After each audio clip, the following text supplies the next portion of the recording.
Welcome to our channel. Today we how to enable DALL via Zapier for marketing images from prompts, detailed guide step by step clearly. Open your web browser and navigate to the Zapier website.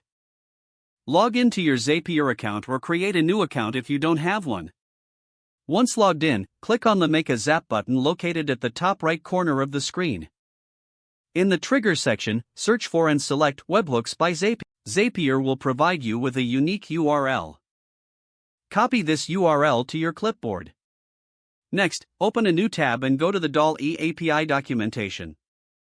Review the documentation to understand how to send requests to the DALL API. Configure your application or service to send a request to the copied webhook URL when ensure the request includes a JSON body that specifies the prompt for DALL to generate an image. Return to your Zapier window and click on Continue to test your trigger.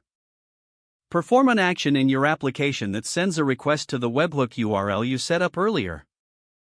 After a successful test, Zapier should display the data received from the webhook. In the Actions section, search for and select OpenAI DALL. Choose the Generate Image Action event. Connect your OpenAI account to Zapier by clicking on the Sign in to OpenAI button. Authorize Zapier to access your OpenAI account.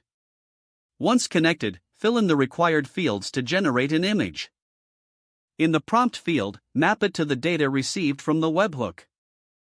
You can customize additional settings, such as image size or creativity level, as per your needs. Click on Continue to proceed to the next step.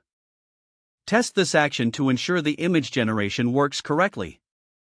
Review the data returned to verify that the image was generated successfully. Now, add another action step to send the generated image to your preferred platform. Choose the service you want to use, such as email, Slack, or social media. Configure this action by mapping the necessary fields, including the image URL from the previous step. Click on Continue and test this action to verify successful delivery. Once all tests are successful, name your Zap for easy identification. Finally, turn on your Zap to start automating the process of generating images with DALL from prompts. Don't forget to like this video and subscribe to our channel for more step-by-step tech guides.